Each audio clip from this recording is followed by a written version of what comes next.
ಇದು ಈಸ್ಟ್, ಇಲ್ಲಿ ವಾಯುವ್ಯದಲ್ಲಿ stair case. ಅರ್ಧ ಸ್ಟೇರ್ ಕೇಸ್ ಮನೆ ಒಳಗೆ ಬಂತು, ಅರ್ಧ ಸ್ಟೇರ್ ಕೇಸ್ ಆಚೆ. ಇದು ಅತ್ಯಂತ ನೆಗೆಟಿವ್ ಇಂಪ್ಯಾಕ್ಟ್ ಅನ್ನ ಮಾಡುತ್ತೆ. ಈ ಆಯವನ್ನೇ ಕಟ್ ಮಾಡಿ ಈ ಜಾಗದಲ್ಲಿ ಸ್ಟೇರ್ ಕೇಸ್ ಮಾಡ್ಕೊತೀರೋ, ದಿಕ್ಕು ನಿಮಗೆ ಕೊಡಬಹುದಾದ ಎಲ್ಲ ಶುಭ ಫಲಗಳನ್ನ ಅದು ಹಾಳು ಮಾಡ್ತೀವಿ.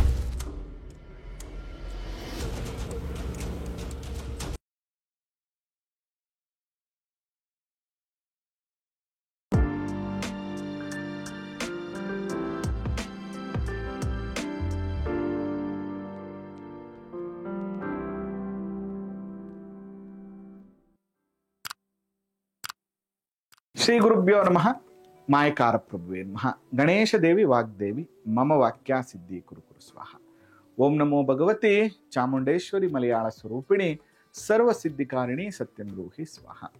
ಆರಾಧ್ಯ ದೈವನಾಗಿರುವಂತಹ ಮಲೆ ಮಾದೇಶ್ವರರ ಮನದಲ್ಲಿ ನೆನೆಯುತ್ತಾ ವಿದ್ಯಾಗುರುಗಳ ತಂದೆ ತಾಯಿಯ ಪಾದಾರವಿಂದಗಳಿಗೆ ನಮಸ್ಕಾರವನ್ನು ಮಾಡ್ತಾ ಜಗದ್ಗುರು ಪಂಚಾಚಾರ್ಯರನ್ನ ಬಸವಾದಿ ಶರಣರನ್ನ ಮನದಲ್ಲಿ ನೆನೆಯುತ್ತಾ ನನ್ನೆಲ್ಲ ಪ್ರೀತಿಯ ಯೂಟ್ಯೂಬ್ ವಾಹಿನಿ ವೀಕ್ಷಕ ಬಂಧುಗಳಿಗೆ ನಿಮ್ಮ ಮುಗುರು ಮಧು ದೀಕ್ಷಿತ್ ಮಾಡುವಂಥ ಪರಿಪೂರ್ಣವಾದಂಥ ನಮಸ್ಕಾರಗಳು.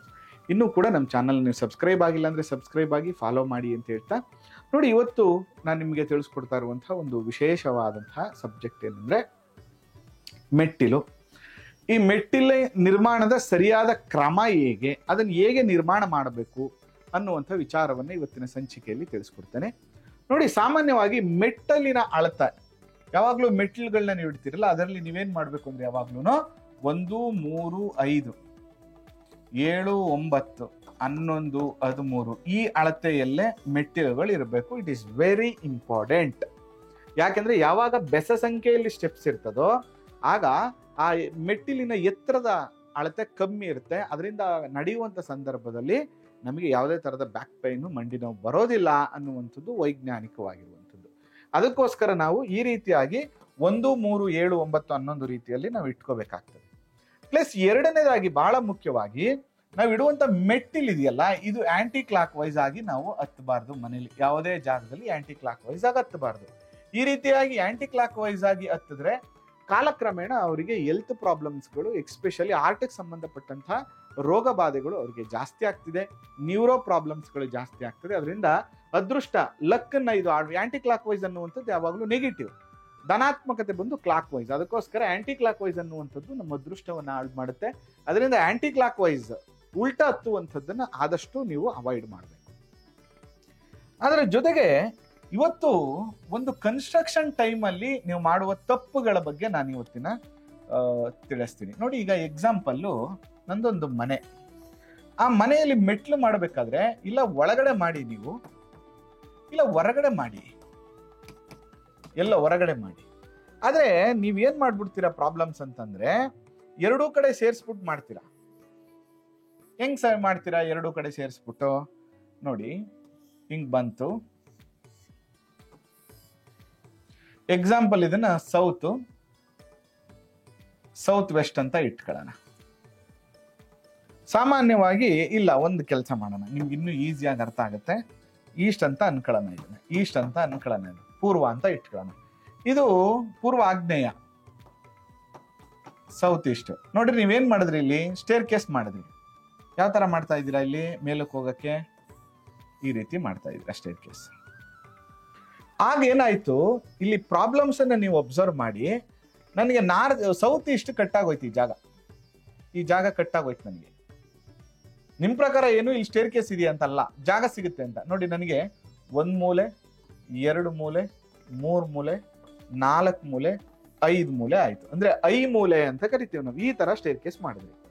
ನೋಡಿ, ಯಾವಾಗ ಈ ರೀತಿ ನೀವು ಸ್ಟೇರ್ ಕೇಸ್ ಅನ್ನ ನೀವು ಕ್ಲಾಕ್ ವೈಸ್ ಆರೋ ಮಾಡಿ, ಆಂಟಿ ಕ್ಲಾಕ್ ವೈಸ್ ಆರೋ ಮಾಡಿ, ಯಾಗ ನೀವು ಈ ಆಯವನ್ನೇ ಕಟ್ ಮಾಡಿ ಈ ಜಾಗದಲ್ಲಿ ಸ್ಟೇರ್ ಕೇಸ್ ಮಾಡ್ಕೋತೀರೋ, ಇದು ನಿಮ್ಗೆ ಅತ್ಯಂತ ನೆಗೆಟಿವ್ ಇಂಪ್ಯಾಕ್ಟ್ ಮಾಡುತ್ತೆ ಮತ್ತು ವೆಲ್ತ್ ಅನ್ನ ಹಾಳು ಮಾಡುತ್ತೆ. ಈ ದಿಕ್ಕು ನಿಮಗೆ ಕೊಡಬಹುದಾದ ಎಲ್ಲ ಶುಭ ಫಲಗಳನ್ನ ಅದು ಹಾಳು ಮಾಡುತ್ತೆ. ಇದು ಒಂದಾದ್ರೆ ಇನ್ನೊಂದ್ ಏನ್ ಮಾಡ್ತೀರಾ ನೀವು ಅಂತಂದ್ರೆ, ಇದು ಮನೆ, ಇದು ಈಸ್ಟ್, ಇದು ನಾರ್ತ್. ನೀವೇನ್ ಮಾಡ್ತೀರಾ ಅಂದ್ರೆ ಸ್ಟೇರ್ ಕೇಸ್ ಇಲ್ಲಿ ಶುರು ಮಾಡ್ತೀರಾ, ಹೊರಗಡೆ ತಗೊಂಡೋಗ್ತೀರಾ, ಹಿಂಗ್ ಶುರು ಮಾಡ್ತೀರಾ. ಆಗೇನಾಯ್ತು, ಮತ್ತೆ ಸೇಮ್ ಪ್ರಾಬ್ಲಮ್ಮು, ಈ ಮೂಲೆ ಕಟ್ ಆಯ್ತು. ಯಾಕೆಂದ್ರೆ ಸ್ಟೇರ್ ಕೇಸ್ ಇಲ್ಲೋಗ್ಬಿಟ್ಟು ಇಲ್ಲೋಗಿ ಆಚೆ ಹೋಗಿ ರನ್ ಆಗಿ ನಿಮ್ಗೆ ಇಲ್ಲಿ ಪ್ಯಾಸೇಜ್ ಇರುತ್ತೆ, ಮೇಲಕ್ಕೆ ಹೋಗಕ್ಕೆ ಇಲ್ಲಿ ಡೋರ್ ಇಟ್ಕೊಂಡಿರ್ತೀರ ನೀವು. ಇಲ್ಲಿ ವಾಯುವ್ಯದಲ್ಲಿ ಸ್ಟೇರ್ ಕೇಸು, ಅರ್ಧ ಸ್ಟೇರ್ ಕೇಸ್ ಮನೆ ಒಳಗೆ ಬಂತು, ಅರ್ಧ ಸ್ಟೇರ್ ಕೇಸು ಆಚೆ ಹೋಯ್ತು.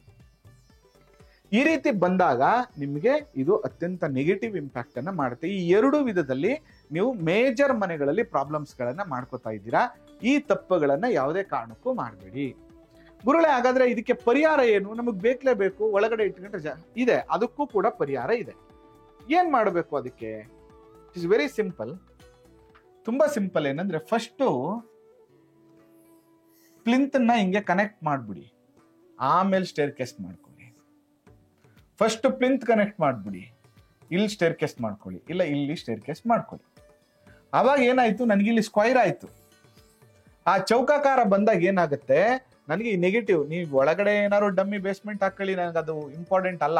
ಬಟ್ ನನಗೆ ಚೌಕಗಳು 4 ಕಾರ್ನರ್ಸ್ಗಳು 4 ಇಂಪ್ಯಾಕ್ಟ್ ಆಗಿ ಇರಬೇಕು. ಯಾವುದೇ ಮೂಲೆ ಕೂಡ ಡಿಸ್ಟರ್ಬ್ ಆದ್ರೂ ಕೂಡ ನಿಮ್ಮ ಮನೆಯ ಅದೃಷ್ಟವನ್ನ ಅದು ಹಾಳು ಮಾಡುತ್ತೆ.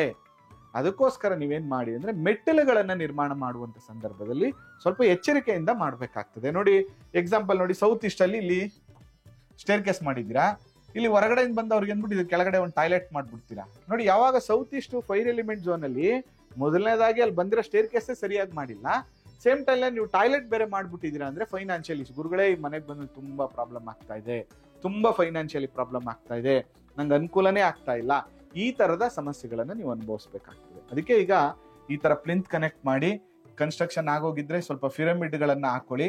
ಇದರಿಂದ ಏನಾಗುತ್ತೆ, ಅಲ್ಲಿರುವಂತಹ ನೆಗೆಟಿವ್ಸ್ ಗಳು ನಿಮಗೆ ಕಮ್ಮಿ ಆಗುತ್ತೆ.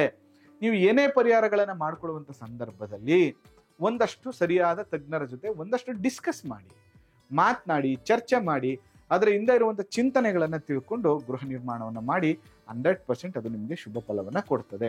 ಈ ಪರಿಹಾರಗಳಲ್ಲಿ 2 ತರ ವಿಧಾನಗಳು ಇರುತ್ತೆ. ಒಂದು ನೆಗೆಟಿವ್ ನ ಕಂಟ್ರೋಲ್ ಮಾಡೋದು, ಇನ್ನೊಂದು ಜಾಗವನ್ನ ಶುದ್ಧಿ ಮಾಡುವಂಥದ್ದು, ಇನ್ನೊಂದು ನನ್ನ ಮನಸ್ಸಿಗೆ ಆ ದೋಷ ಇಲ್ಲ ಅನ್ನುವಂಥ ಭಾವನೆಯನ್ನ ಉಂಟು ಮಾಡುವಂಥದ್ದು. ಈ 3 ರೀತಿಯ ಪರಿಹಾರಗಳಿರ್ತದೆ.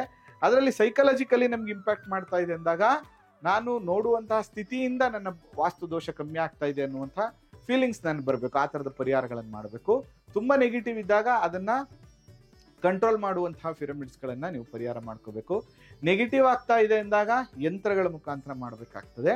ಅದಕ್ಕೆ ನೀವೇನಂದ್ರೆ ಈ ರೀತಿಯಾಗಿ ಯಾವ ರೀತಿ ನಮ್ಮ ಮನೆಗೆ ಪರಿಹಾರಗಳು ಬೇಕು ಅನ್ನುವಂಥದ್ದನ್ನ ತಿಳ್ಕೊಂಡು ಮಾಡಿ ಅಂತ ಹೇಳ್ತಾ, ನಮ್ಮ ಮಲೆ ಮಹದೇಶ್ವರ ನಿಮ್ಮೆಲ್ಲರಿಗೂ ಕೂಡ ಅನುಕೂಲ ಮಾಡಲಿ, ಆಯುರಾರೋಗ್ಯ ಕೊಡ್ಲಿ, ನಿಮ್ಮ ಎಲ್ಲ ಕನಸುಗಳನ್ನು ನನಸಾಗ್ಲಿ ಅಂತ ಹೇಳ್ತಾ ಸಂಚಿಕೆಯನ್ನು ಮುಗಿಸ್ತಾ ಇದ್ದೇನೆ. ಆ ಮಲೆ ಮಹದೇಶ್ವರ ಅನುಗ್ರಹ ಸದಾ ನಿಮ್ಮ ಮೇಲಿರಲಿ. ನಮಸ್ಕಾರ.